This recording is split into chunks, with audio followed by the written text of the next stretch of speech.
The following is a world-class Bullshitters exclusive. So this is probably going to be a pretty slow week in terms of pop culture news because nothing much has happened. Mother fucker. So J.J. Abrams just put his foot in his mouth by saying the dumbest thing this week, and it's only Monday.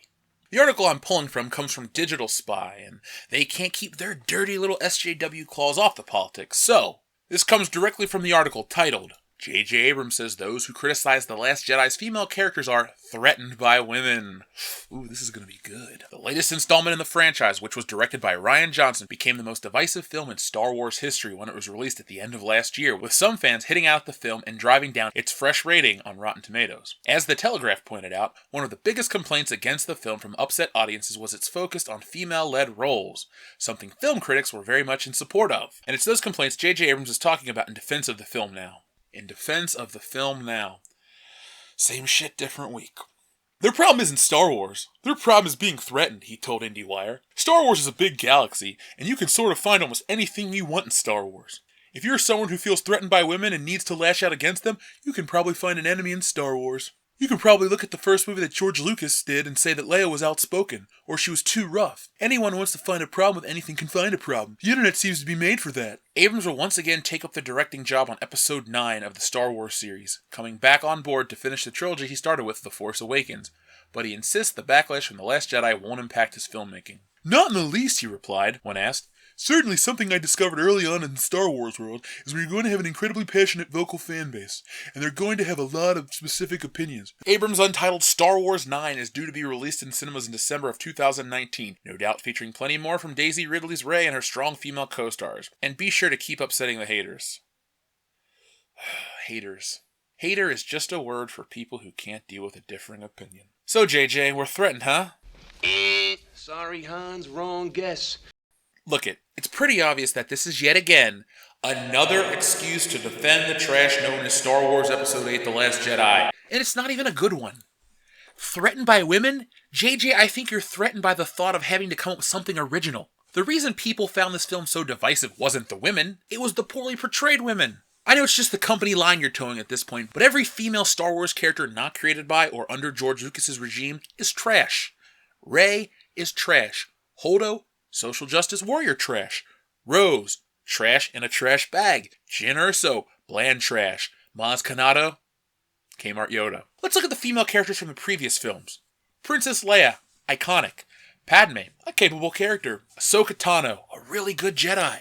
Jocasta Nu, librarian. JJ, if we really want to get into it, all the characters created for Disney Star Wars films have sucked. Dicks or vag aside. Kylo Ren, a bitch. Finn, a racial stereotype. Poe Dameron, a one-note loser. Snoke, useless. And DJ, a second-rate Lando Calrissian. Let's take it even further and compare plots, shall we? The Force Awakens, Kroger brand A New Hope. Same settings, same plot points, same mega weapon. The Last Jedi is The Empire Strikes Back and Return of the Jedi with a little bit of 2017 politics sprinkled in. There you have it, JJ. You lose! Good day, sir!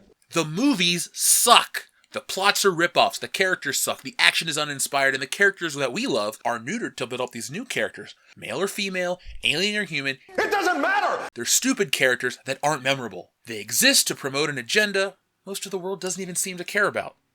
See China. Shields up, it's just more deflection. Maybe you're just pissed off because all the best parts of Return of the Jedi were gleaned by Rian Johnson.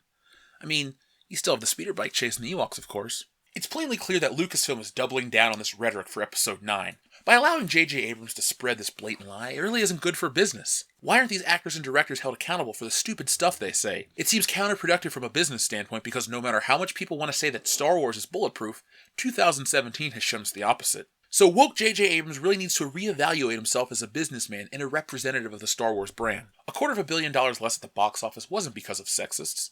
It was because of the disconnect between Lucasfilm and the audience. Rian Johnson wasn't a good choice to direct, Kathleen Kennedy wasn't a good choice to lead, and Star Wars isn't a good choice for a franchise to inspire change. Star Wars didn't need to change or promote change. It exists to entertain us.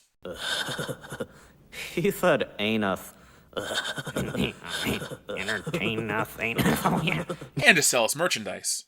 But it's failing to do both at this point. I really hope Big Daddy Disney steps in, much like with EA, and does something to stop Lucasfilm from shitting on the fans. I personally have had enough of the brand, and it seems like a lot of level-headed people feel the same way. I'm not going to tell you to pirate the film, but I'm not going to tell you not to pirate the film. Everyone involved will get paid no matter what. The people at the top just get paid less. Next time you consider downloading one of these big-budget blockbuster films, think of all the union guys and the crew and the actors. They'll all get paid. They've already been paid. It's the greedy-ass producers that get hurt, not the people who do the real work on a film. Something needs to be done to reach these disillusioned losers. They keep on making excuses, but we're already at a turning point for Star Wars, and when it dies off, who are they going to blame?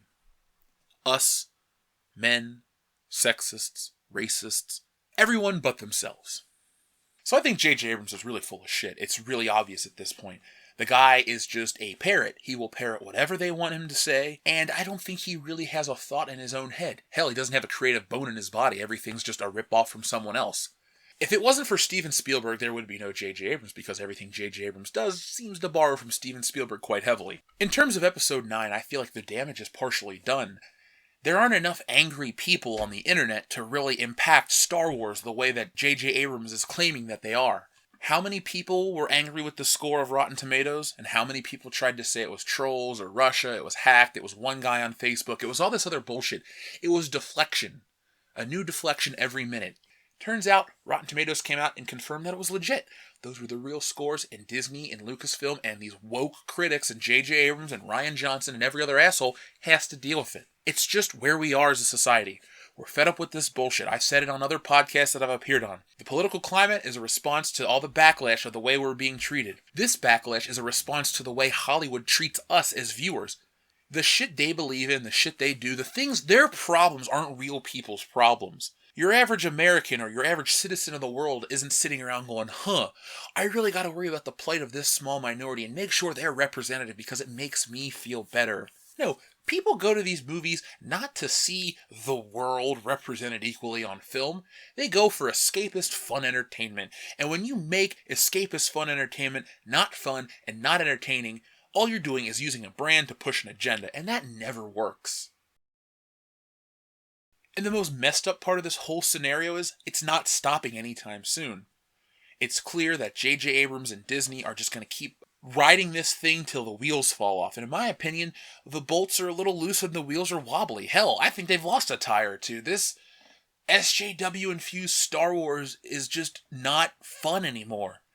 I would love to be able to sit and have this YouTube channel where I could discuss how cool X, Y, and Z's character are, but I can't, because they're not.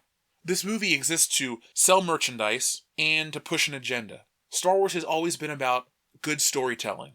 If you like the prequels, if you dislike the prequels, at least they offered you something in terms of artistry.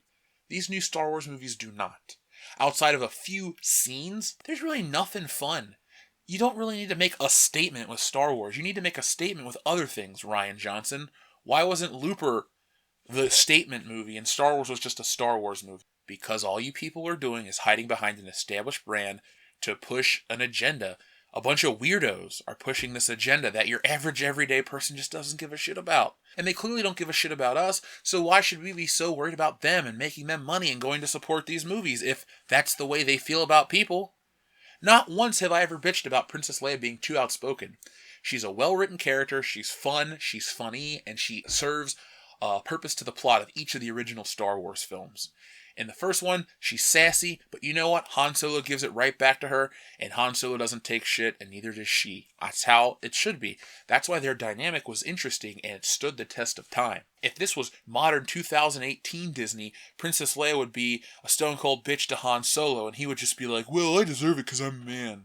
Equality isn't about lowering one gender and raising up the other. It's about putting them on equal playing ground. If you can't create characters that are equal, well, maybe you should stop what you're doing and just worry about creating characters that are fun and entertaining. Marvel doesn't seem to have this problem. Up until Black Panther, I'd say they kept all this SJW agenda shit out of the fucking movies.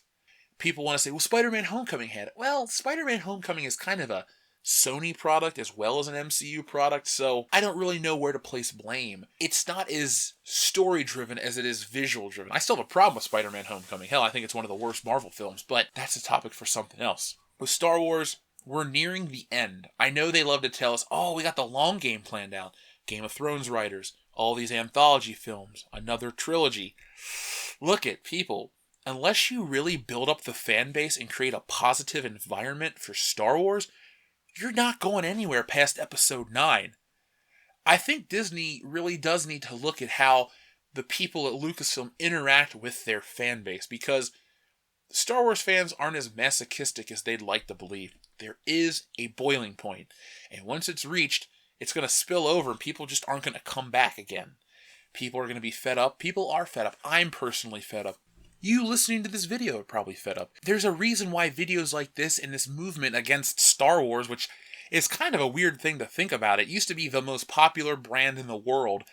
Now it's just kind of like that brand that's always there, but no one really celebrates it anymore. It's just like death and taxes. It's inevitable. So that's my video for today, guys. I know a lot of you out there have contacted me to talk about this topic, and hell, I think the article just came out today, so I'm trying to get to it as soon as possible. But let me know what you guys think about J.J. Abrams' speech. I think it's offensive. I think it shits on the fans. Like they always say, don't shit where you eat. Well, J.J. Abrams must have like a fecal fetish, because that's all he's doing. He's crapping on the fans left and right. He doesn't really care about pleasing the fans. Like George Lucas, with Jar Jar Binks, he definitely was trying to placate to his kids, and just like he didn't know what he's doing. The character was written out, essentially. Yeah, appeared every once in a while, but overall, people, either George Lucas figured it out himself, or people told him, Jar Jar is a terrible character, and we can't continue down this path. I wish someone would just grab Kathleen Kennedy by the shoulders and say, lady, Rey sucks.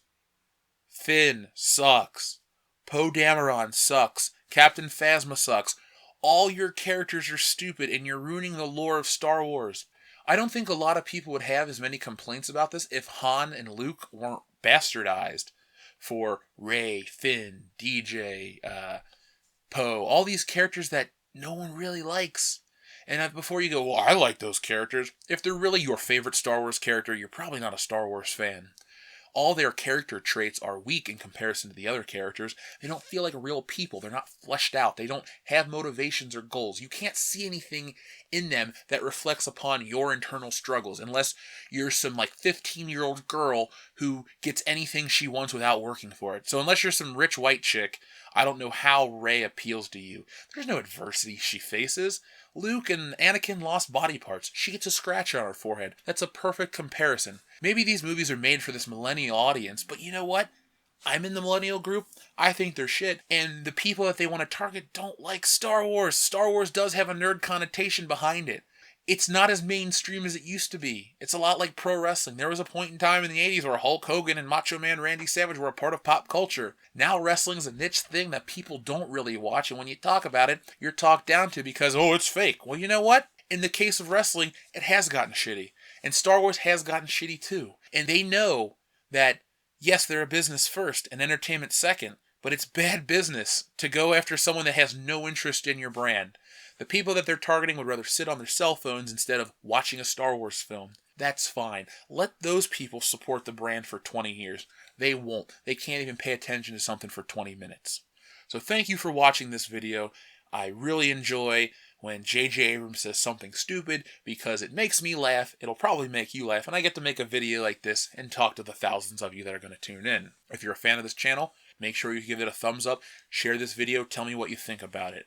If you're a super fan, join the Patreon page. $1 a month goes a long way. $5 a month goes even further. That's only 17 cents a day. So what else can you do with 17 cents a day besides change the world of entertainment? Patreon.com/worldclassbs. And if you can't afford to do that, not a problem. Like I said, let everyone know about World Class Bullshitters. Watch our videos. Go to the Facebook page. Join it. Get in on the conversation. We're on every form of social media at this point. We're even on Reddit now. So find us there. Get in on the conversation. Let's make World Class Bullshitters a group thing. So thank you for watching. I'll be back tomorrow with more. This is going to be a pretty big week for World Class Bullshitters, all joking aside. I know in the beginning of the video I said it was a light week. Well, if you can't make it to the end of the video, you don't know what you're missing. So we're going to talk about the Hasbro Star Wars toy situation. There's a lot of stuff coming up about this crowd-funded Jabba's sail barge. I got a little piece to talk about that. I found some more Star Wars clearance at an embarrassingly low rate. So we're talking Disney Store clearance. And the funny thing is, Disney Store, which is owned by Disney, Disney talks about this female empowerment. But if you go to the toy store section of the Disney Store, The female action figures are clearanced, but the male figures are full price. And I'm talking about the Marvel toys, too. So it just goes to show you how little stock they have in Black Widow as opposed to Spider-Man. Spider-Man sells for $27. Black Widow is $5.99. And I got all kinds of great coverage and footage to talk about that later in the week. So we're also going to talk about the Black Panther hypocrisy. Is it racist? Is it not racist? I think we're going to keep this train rolling because it's really important at this point to break down the problems on both sides of the fence. Black Panther is a fine film, which we reviewed here on this channel, but people are trying to make it one thing that it's not or something else that it's not, and it really needs to be discussed that it's going to actually hurt any positivity that the film could have in the future. Also, if you're waiting for the Mundane Matt video, it's being made. But before you know it, it'll just pop up randomly and we want to surprise you. So I know people will continue to ask, but we don't stop. We don't live and die by talking about Mundane Matt. Hell, the internet doesn't even really talk about Mundane Matt much anymore. That'll be there before you know it. Thanks for watching. I appreciate it, and we'll be back later.